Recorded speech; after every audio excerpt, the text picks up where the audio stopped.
Hello, happy new year to you and welcome to the 2024 property market review for OX10. In this short video, I'll be looking at all the key stats and numbers that concern you if you were looking to sell last year or if you're considering a move in 2025, you're going to want to watch this video. So the first key thing we want to look at is how many houses were actually available to buy last year in OX10.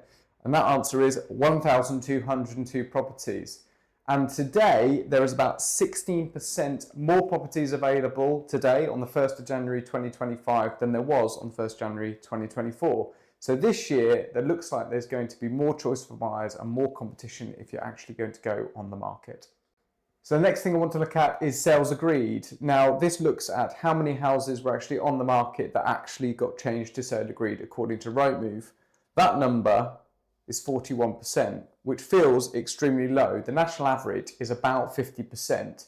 So in OX10, for every 10 houses that came to the market last year, only about 4 out of 10 of them actually went under offer.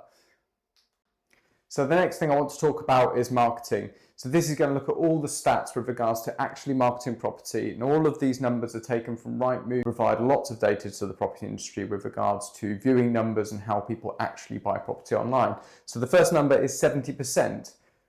If you put your property on the market, it will receive 70% of its interest in the first 2 weeks. So the first 2 weeks of launching your property on the market is absolutely critical.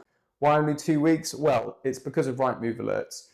Rightmove alerts only go up to the first 14 days. So after your property's been on the market 14 days, unless you change the price, buyers won't receive a property alert from Rightmove.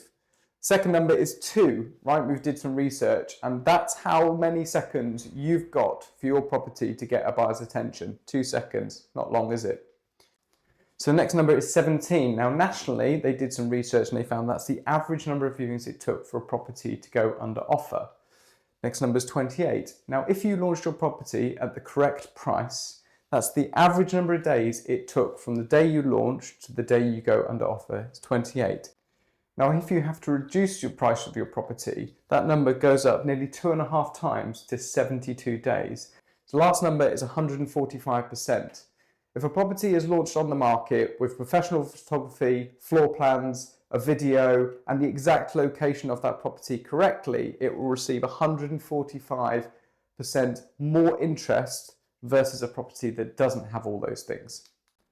So looking ahead to 2025, what's going to be the key thing in the market for 2025? Well, it's going to be interest rates. We haven't got the big budget coming up. We haven't got any elections coming up this year. It's all going to be about interest rates and inflation. If interest rates start to tick down, people's affordability will go up. They will be able to borrow more money, and therefore their budgets to buy their next property or their first property will increase as well.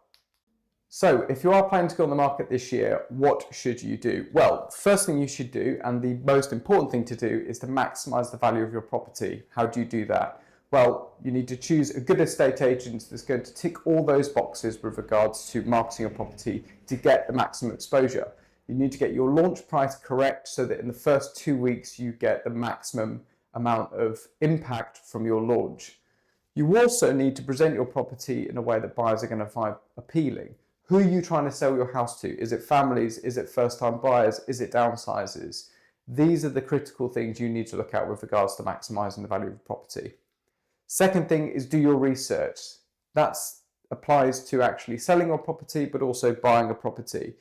The amount of money that it costs now to do extensions or improvements to property has gone up dramatically over the last few years. So if you do get interested in a property that does require work, make sure you get those quotes up front so you know what you're getting yourself into and how much improvements are going to cost. Third thing is put yourself in the best position as a buyer. That means getting your solicitors organised.